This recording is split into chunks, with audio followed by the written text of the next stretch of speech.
Hello, Intro to Accounting, Mr. Roberts here, and today's our first day at really looking at our Mindtap system and getting into the first bit of accounting. So today might be a little bit slower, but I want to make sure that you understand all the tools and are able to utilize them as we set up our business today, our service business, and really start taking a look at what we will be accomplishing throughout the trimester.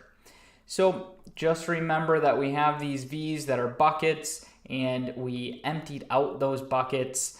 There's not a whole lot available for you guys right now to see, and that's perfectly fine. I just want to keep it as easy as possible for you. So it might look like this when you log in. You're going to dump everything out, and then anything that's going to be available for you here is going to be pertinent information.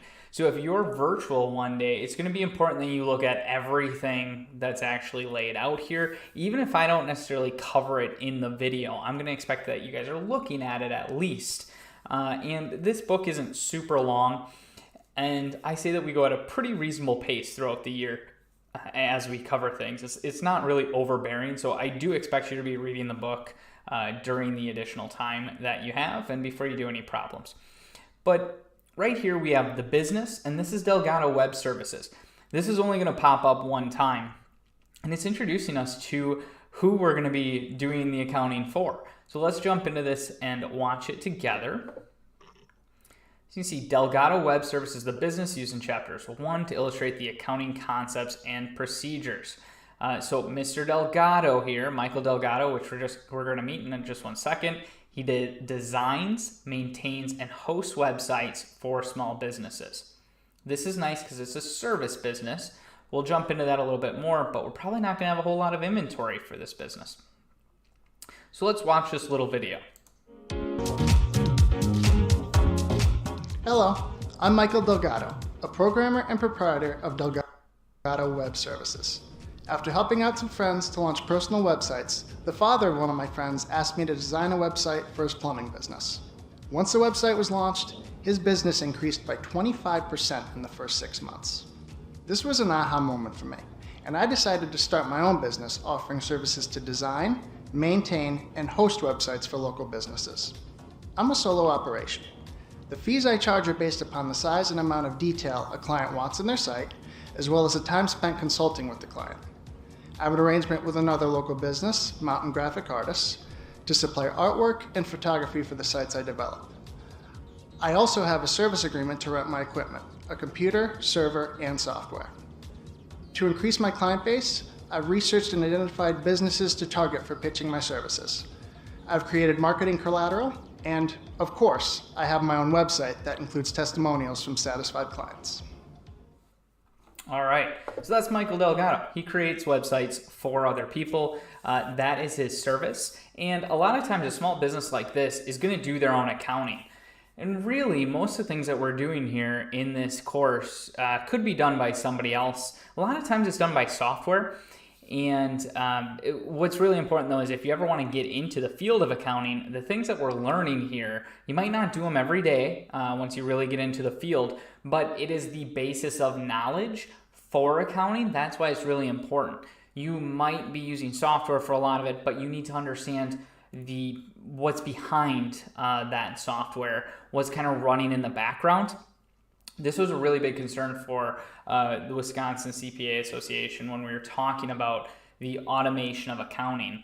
And the big thing was we still need people that can come out and understand how this software is working. So if we ever need troubleshooting, or because accounting is the language of business, we need to explain it to other people, you can't just rely on that software. So very, very important. And sometimes with a small business, we might be doing our own accounting. So that's kind of probably what Delgado would be doing here. But we're going to kind of take care of a lot of it for him. Now, the first thing that we're going to look at here is a chart of accounts. And this chart of accounts is something that you can come back to at any time, but it kind of goes over different assets, liabilities, and owner's equity. Maybe you recognize some of those terms from that first activity that we did. And then it shows some revenues and expenses. And what it is this is just a reference chart. Just because this is up here right now doesn't mean you have to understand all of it. It's just kind of showing what all of the different accounts are going to be for Delgado's web services.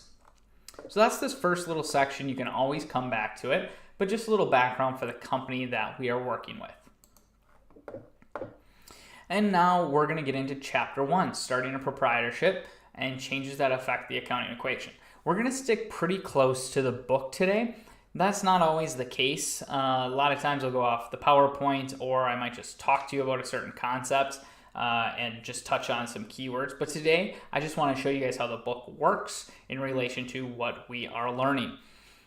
So the first thing, as we look at chapter 1, you can see it's talking about starting a proprietorship. And what that really is talking about is starting a business. You heard Michael Delgado say, I'm a sole proprietor. It means one person owning a business. And here, there's going to be these sections called accounting in the real world. And it's going to give you examples that are companies in the actual real world. Sometimes it's easy to skip over these because they don't always have to do with the lesson that's at hand. But I want to show you guys right away that there's a vocab word in here right away in the first 2 sentences. So really kind of important to make sure that you're looking through this accounting in the real world, no matter what chapter that we're in. And the first term that we look at is someone who owns, operates, and takes the risk of a business venture is called an entrepreneur. And a lot of times being an entrepreneur, you really need to know the basics of accounting if you're going to run your own business.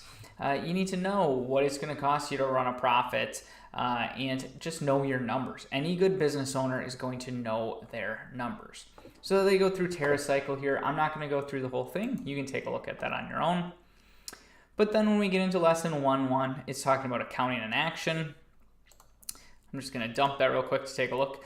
And this is our actual chapter. So let's pop this open and look at the chapter. It took me to the end because I might have already opened this. So give me 1 second to go back. All right. So you're going to see that it brings you right to the beginning of chapter 1. You can jump around in 1.1 in any sections, but you don't really have to, okay? We'll just start at the first page. Let's kind of move forward, and we're going to have learning objectives. So describe the different users of accounting information, and then prepare a net worth statement and explain its purpose. So now you can see where we are in the book, and I know we kind of went over this before, but I just want to recap it a little bit. So it's going to start, and you can see that this page isn't very big. That's why I'm saying it's probably pretty beneficial to read the book. But it talks and says every day numerous business activities take place. For example, you may stop at a convenience store on the way to school to buy juice or school supplies. Have you ever wondered how many bottles of juice are sold each day? How much does that store owner pay for rent or utilities? How much does all those employees get paid? How do they price things? This is all accounting. And if you're an entrepreneur, this stuff is very, very important. And if you're an accountant for a business, these are things that you might be looking at and giving advice on a daily basis. So what is accounting? Let's just jump into some of these vocab words. This is going to be one of the very, very important things that you hear over and over. And let me highlight it on my screen for you so when you're looking at it, you'll see it. Accounting is often referred to as the language of business. A lot of times when you start looking at accounting, it kind of just looks like gibberish, okay? That's just the way it is. By the end of this class, you'll be able to look at some statements, some financial statements, and you can tell me a story on how that business is doing at any period of time. And you can make some kind of assumptions and dive in and say, hey, I think this might be what's happening in this business. It's really, really interesting. And if you can understand your numbers, then it's going to set you up to make better financial decisions for your business. So here we go. Here's just we got to go through this vocab, right? Especially because it's an intro to accounting class. So accounting is the process of planning, recording, analyzing, interpreting financial information, right? And That's a lot of different stuff, right? We're planning out our financial information, but we're also doing some bookkeeping by recording it. We're analyzing it because we're going to look at those numbers and we're going to tell the story of those numbers. And then the interpreting is pretty important too, because you might be the person in the room that has you might have the most information, and you need to interpret it, and then you need to explain it to other people. It's not really enough to just look at the information and know what it means. If you are an accountant, you need to then use your communication skills to be able to tell other people what that means. So when we look at accounting, that's a little bit different than just bookkeeping. Some people might look at a bookkeeper who just writes down transactions and go, oh, that's an accountant, or that's the same as accounting. It's not really, okay? You're not just writing things down, you're analyzing them and interpreting them. If we look here, it says an accounting system is a planned process designed to compile financial data and summarize the results in accounting records and reports. So they're just talking about a specific accounting system, how you're actually how you're taking all that information, you're putting it in one place and then summarizing it. A lot of times how we summarize that is in the next thing is financial reports and financial statements.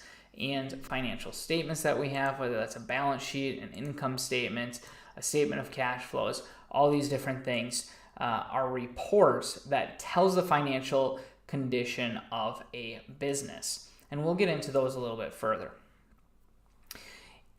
Even if you're in business management one day or running any kind of business, maybe you won't deal with a lot of the accounting, but you will get financial reports and financial statements that then you make decisions on. So let's take a look at accounting in our personal life, because accounting takes place all the time. Whether we have simple transactions like we go to the vending machine and swipe our debit card to buy something, okay? That's technically a transaction in accounting, but we want to break it down even further to creating something called a net worth statement. And this is a personal net worth statement because it's just focused on you. So let's take a break from Michael Delgado's business and just look at you for a second, all right? And how we can use accounting in your own life. And this is what we're about to do is something that I would recommend at least doing once a year.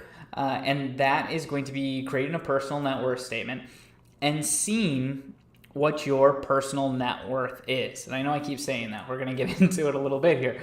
But if we look, this is going to be a formal report that shows what an individual owns, what an individual owes, and the difference between that is our net worth statement.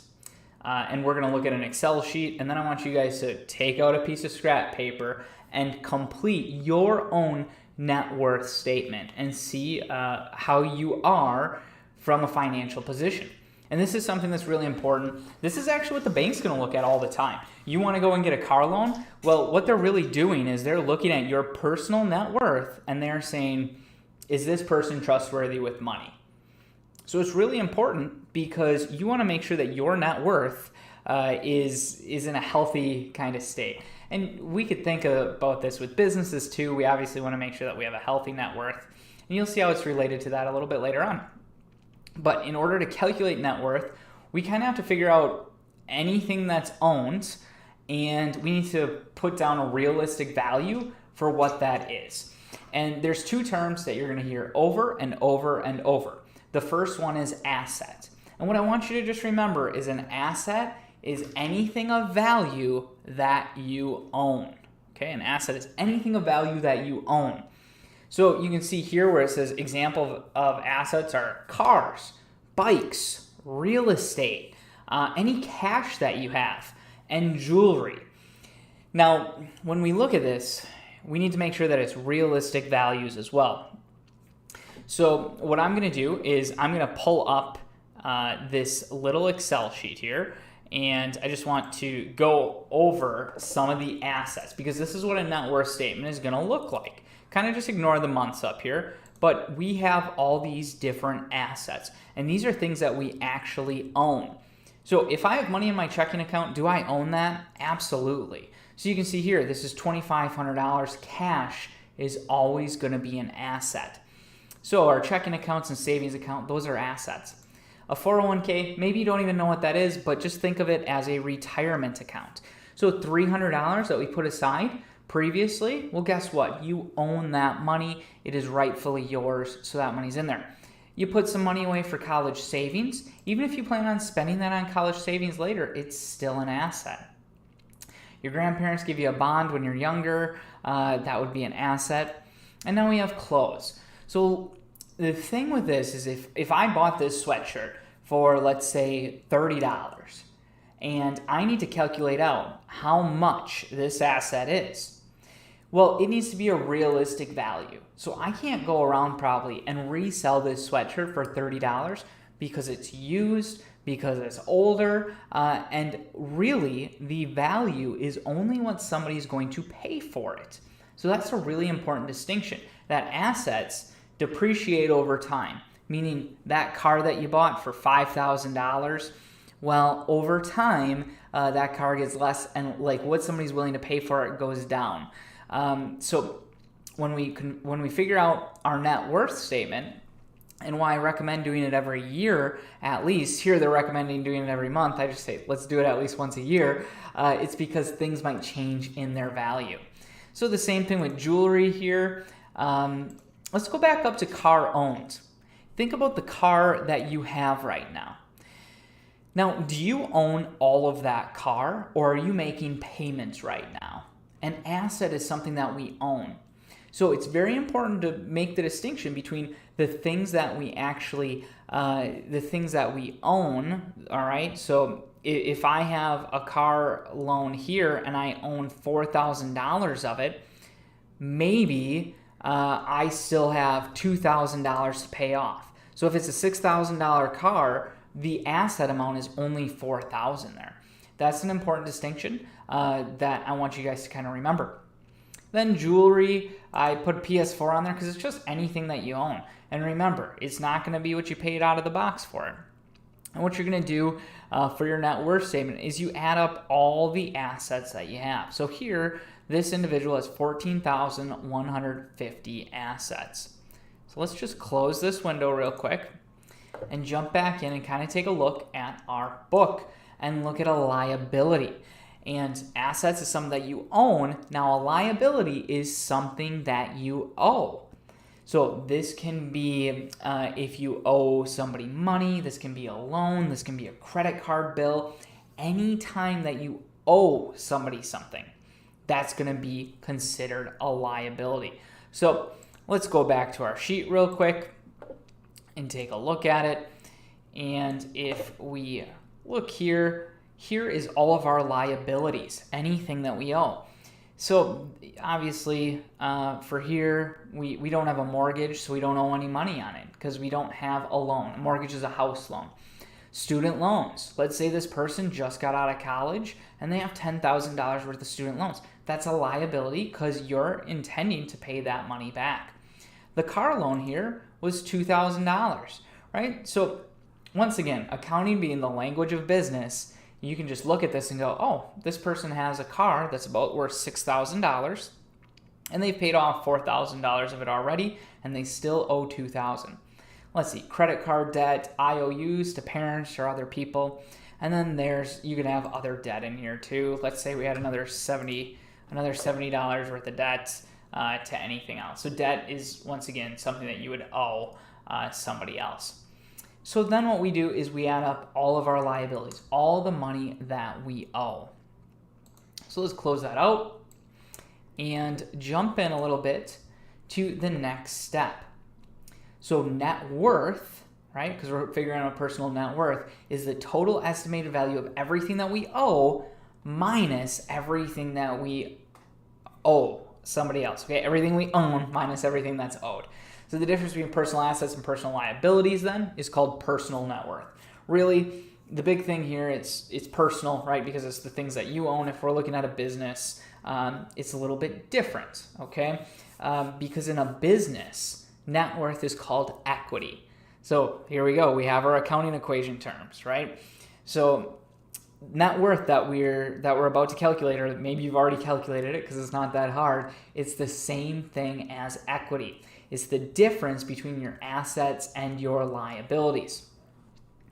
So really, this net worth or the equity shows the value that you have monetarily, okay, like from a money standpoint, after you pay off everything that you owe. So if we look at this Excel sheet one more time, what we're doing is we're taking the total assets here, which is $14,150, everything that we have here. Oh, excuse me. We're taking off everything that we have, and we're subtracting the liabilities, everything that we owe.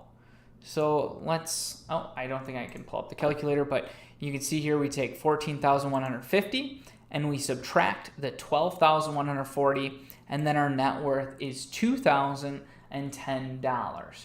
So that means that we have a positive net worth. Now, do you guys think it's possible to have a negative net worth? Absolutely. All right, let's think about realistically actually getting out of college. Okay, let's just change this number to what the average debt is about. So now we have about $30,000. And maybe this would look similar to what you own versus all that we owe now. And our new net worth is our net worth is a negative net worth of $17,990. Now, why is that important? Well, in our own lives, we can see where we are, how healthy we are financially. You can do the same thing with a business, right? If you're going to invest in a business, or you're going to be an accountant and tell a company how they're doing, a financial statement like a net worth statement is so very important, because you can kind of take the temperature of the company and see how they are doing financially. So those are some very, very key terms that we have that we want to make sure that we go over. Kind of think about this for a second. How might this change when you're 16 years old versus when you're 25 versus when you're 50 versus when you're 75, right? I know that's a really far way away, but if we have like a negative net worth, we can't really retire, right? From a personal standpoint. So over time, we hope that, we get a good amount of money put away for retirement, and we have a net worth that puts us in a healthy position later on in life. You don't want this net worth to constantly be going down through every stage of your life. So accounting can also be used in your personal life as well. So that's what I want you guys to do right now, okay? I want you to pause the video, take out a piece of paper, and write down all of your assets, okay? And then once you write down all your assets, total them up. What's your total assets? Then take all your take your liabilities, total those up, okay? And then figure out your net worth. See if it's positive or see if it's negative. Think about, maybe you just bought your first car. Think about what it would have been 5 months ago when you didn't have your first car, right? Or maybe when you got a job recently. How has your net worth changed? So take a second, pause the video, and go take a look at that. All right, so next thing we want to look at is this ethics in action. And this might be in a chapter every now and then. And I just want to kind of show it to you guys because it goes over what's right and wrong in accounting for the most part. And the thing that's really important that stands out is this Sarbanes-Oxley Act of 2002 back in the day with Enron. And you say that now, and I'm sure you guys probably haven't even heard of it. But there was a lot of kind of fraud and mishaps in the accounting world. There were some scandals, and the information wasn't very transparent. So Sarbanes-Oxley Act came out in 2002, pretty much says that everything needs to be transparent when it comes to financial statements. You'd be very surprised that you can find like very in-depth financial statements for some of your favorite companies. If they're traded on the stock market, you can see exactly how much money they made that year, exactly how many liabilities they have as well. So there's no real hiding that stuff anymore. And then it kind of just goes over 2 more terms, not so much related to our this chapter, but they kind of just throw them in there, and they talk about ethics and business ethics. So you just want to remember that ethics is the principle of right and wrong that's going to guide your decision-making skills. And then when we apply that to business, it's just business ethics. Okay, it's going to be the decisions that we make and what's right and wrong. So those scandals before are obviously wrong because you're lying to people that are giving you money and people that are investing in you. This is also important. This might show up on your test because sometimes I think this might be on there. Making ethical business decisions is a skill that can be learned, right? So we're just not fixed and set in stone. We can make better decisions in the future by our learnings. And then the last thing here, and once again, this first little chapter is kind of a crapshoot of random stuff. It talks about written communication. Just very important to know that in accounting, because it's the language of business, you are going to be communicating with people all the time about what financial statements mean. So you want to start asking yourself, why am I writing? Who is my audience? Is it easy to read? Because if you're an accountant, you're probably somebody that's going to be able to read financial statements pretty easily. Not everybody else is going to be able to do that so well. So you need to simplify things. Are you telling them things that are true and accurate? If you're writing something and it's 15 page, or let's say it's 25 pages long and it's a simple report, a really good accountant can simplify that. So is your writing style demanding that attention, and just making sure that you do not have grammatical and formatting errors. If you're an accountant, you're dealing with a ton of money on a normal basis. The last thing you want is your accountant to send you emails that don't make any sense, okay? Because you're going to lose that trust. So that's our end of lesson review. Just looking at this, we have our learning objectives, describing the different users of accounting information, and then preparing a net worth statement and explaining its purpose. So here's our term reviews, and they're all going to be listed here. These are all the ones that we went over. There's a little audit your understanding, and if you want to use this, it's a great way to test yourself at the end of a chapter. And I'm going to close out of this because this is the end of our chapter. And what I want you to look at is our end of lesson review. And so bear with me here. This is going to go a little bit longer today just because I want to show you guys kind of what's going on with all the additional problems. So the first one is going to be a terms review. So let's pop this open, and you can see, well, here, I'll stop for 1 second. You can see that this counts towards our grade, all right? So we want to make sure that we get this right. No pressure, you'll get a couple tries at it. So let's start this assignment. And over here on the left, please make sure that you look that there's 2 different sections. Sometimes somebody will just finish the first and then they move on and they get a 50% on it. So let's look here. A net worth statement. A planned process designed to compile financial data and summarize the results in accounting records and reports.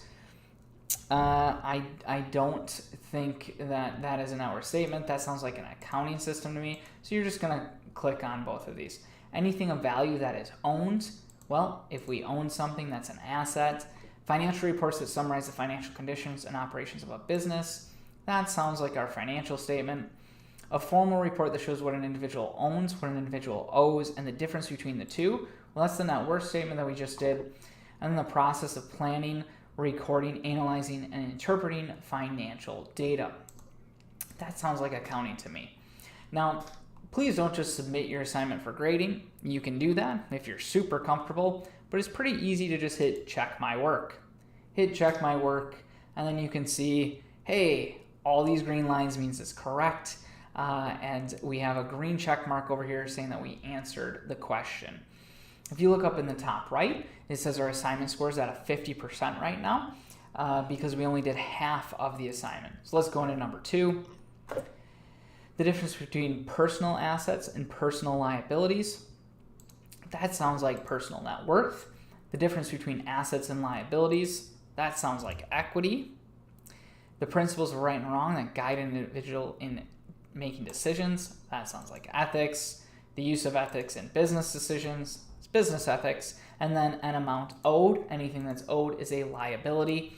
Let's just get this one wrong and check our work though, okay? And what happens? Well, you can see that these two are incorrect because we just changed them. And now your assignment score is an 80, but you still have the opportunity to change your answer. So once again, this is graded, but I want you to get 100% on it, okay? I want you to learn it. Over here on the left, you can see that it's partially correct, so you can change this here. You don't get unlimited tries, and you shouldn't need unlimited tries, but you can go ahead in here and change them now, an amount owed and personal net worth. If you're really wondering how to answer this as well, remember you have the full book here, you have glossary terms and flashcards, a lot of tools at your disposal. So let's check my work again. Hey, there we go. I feel good about that. And now we can submit this assignment for grading. Would you like to submit and exit? Yes, I would. There we go. You scored 100%. You've taken it one time. You can no longer take the assignment. If you really screwed it up, I'll probably reset it for you. The only time I don't like doing that is if you do it way ahead of time and never listen to my lesson. Then I kind of get a little annoyed with it. But so let's look at working papers 1-1. And working papers, I'm going to show you how to do it to start. Okay, I'm going to start on the work together. And here we are going to create a net worth statement. Now, what I would recommend is opening up the book and using it at the same time. So let's go to our table of contents. I'll go into chapter 1. And if you remember, accounting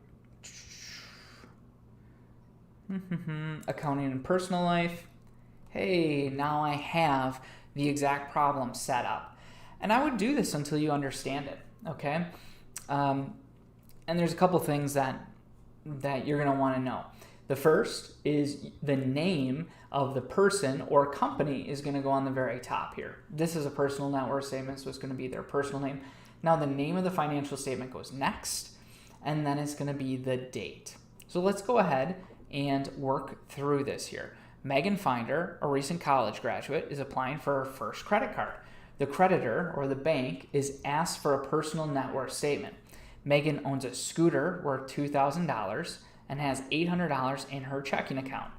She owes, remember that's going to be a liability, JC Auto $920 and River College $125. Complete a net worth statement for Megan Finder. Select current date in the appropriate field. Assets should be listed in order of liquidity, so cash should be listed first.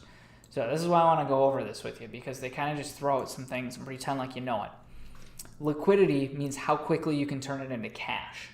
So the most liquid thing you can have is cash, right? So you'll get used to that, and that's why I want to kind of talk about it right now with you. Liabilities, though, should be in alphabetical order. So let's just look at how this work together problem works. We have a drop-down menu, right?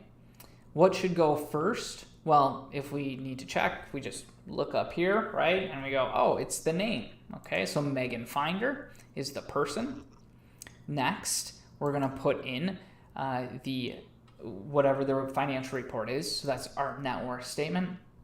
After that, we just need to put in current date, okay, because it's the date. So what's the first thing that we list? Well, the first thing that we list is always assets. Okay, so we always list assets and then liabilities and then our net worth. So let's start here and type in assets. Now, maybe you go, I'm just going to type in asset and move on. Well, what happened? It turned red. Okay, so right here, what that means is this is wrong. All right, don't submit it with something wrong on it. All right, so it's giving you a hint like, hey, this is incorrect. So there we go. We just needed to put in an S. It will mark it wrong if you spell it wrong. So you just need to kind of mess around with the system a little bit and figure out what it's looking for. Okay. So now we have two assets, something that Megan owns. The first one is a scooter, and the other one is her checking account. Now, which one is more liquid? Which one is more like cash? Probably her cash, right? Her checking account. I don't know if they're going to want cash. Yeah, so they'll want cash here. And it's going to be $800. Now watch this. I put in 800. You do not need any periods in here at all, okay? I'm just going to put in 800 and I'm going to hit tab and it's going to move me to the next spot and it's going to put the 0.00 in for me. Makes it really easy. You are going to be entering in a lot of things in this class, so that's a good tip to kind of take away. Next is going to be her scooter. So I'm going to put in scooter. That worked. And it's going to be $2,000.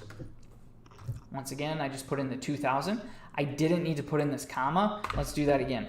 2,000, no comma, never enter commas in here. Hit tab, and there we go. It's going to put in the comma for us with the .00 with the cents. So now we have both the assets that she owns. What do? We look at our report over there and we're going to total out our assets. So let's do that. Total assets. We're going to add that up and it's going to be 2,800. So we took 2,000 plus 800. That's going to be the math that you get to do in this class, okay? Which makes it a little bit easy, right? Like it's not going to be very complex math. So the next thing that we're going to do is we're going to write down all of her liabilities. So let's write down liabilities. And here it's alphabetical. Well, JC Auto seems like that's going to be first because J comes before R. And it's $920. Once again, $920 tab. There we go.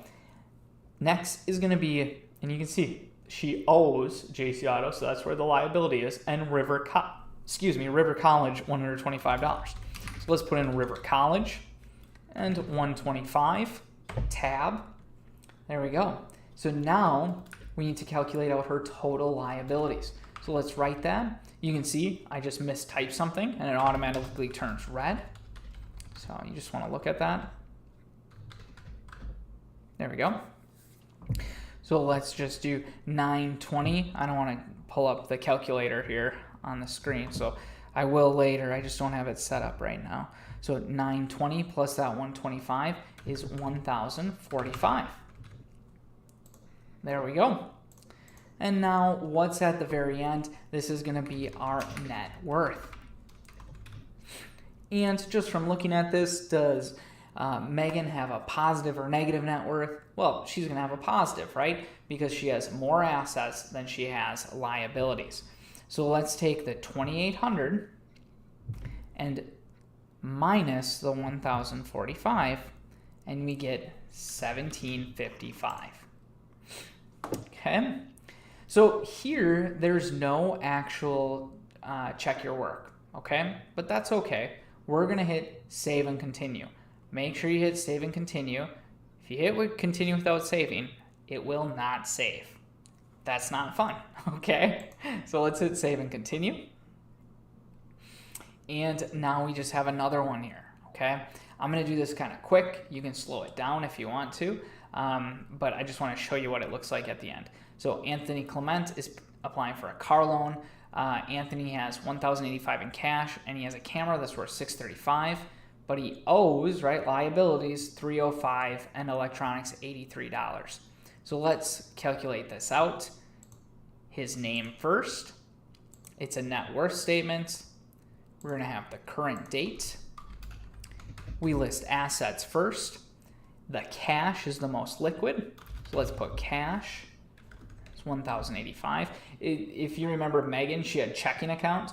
Anytime it's checking account, it's just going to be cash. So next, let's put camera. And that's going to be $635. So now we have total assets. Let's calculate this out. 1,085 plus 635, 1,720. And now we have liabilities. And this is alphabetical. So Kelly Electronics first. It's going to be 83. And then it's Vista Travel. That's 305. So let's do total liabilities. And our total liabilities is 83 plus that 305. Plus 305. That's 388. And now here we have the net worth of Anthony Clements. And what we have here, he obviously has a positive net worth because it's 1720. So all of his assets minus all of his liabilities. 388. So we get 1,332. You can pause this here if you want to take a look at it and check it. I just want to kind of show you guys the end of the problem. So now, at this point, the work together, you don't get to see your assignment grade until you hit I'm done, grade assignment now. Most of the time, I will do the work together with you almost every single time, okay? Just to build that skill with you. So if you go ahead and do it before me, there's a possibility you're not going to get it right. Are you sure you want to grade this assignment?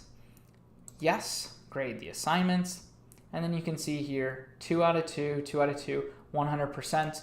If you want to go back in and see if you got something right or wrong, it'll actually show it on here. So it'll just have a little X on that. So there we go. That's the terms review and the working papers. Now what I'd like you to do is do the application problem on your own. How similar is the application problem? Pretty darn similar, right? It looks like here, let me just make sure. Jewelry. Okay, yeah. I just don't want them to play a trick on you and have a negative net worth. Here they even fill out more for you, so they give you a lot of it. You won't even have to type that much. But here's your application problem, and this one you will do on your own, and when you're all done, you save and continue. So that's kind of our routine for a day. This video is a little bit longer than they normally will, but I wanted to go through the book with you and stick with the book instead of just going through a PowerPoint so you can see those tools and walk through very slowly the terms review, working paper, and application problem. So once again, a little bit longer than normal, but if you have any questions, please let me know, and I'd be more than happy to help. Thanks.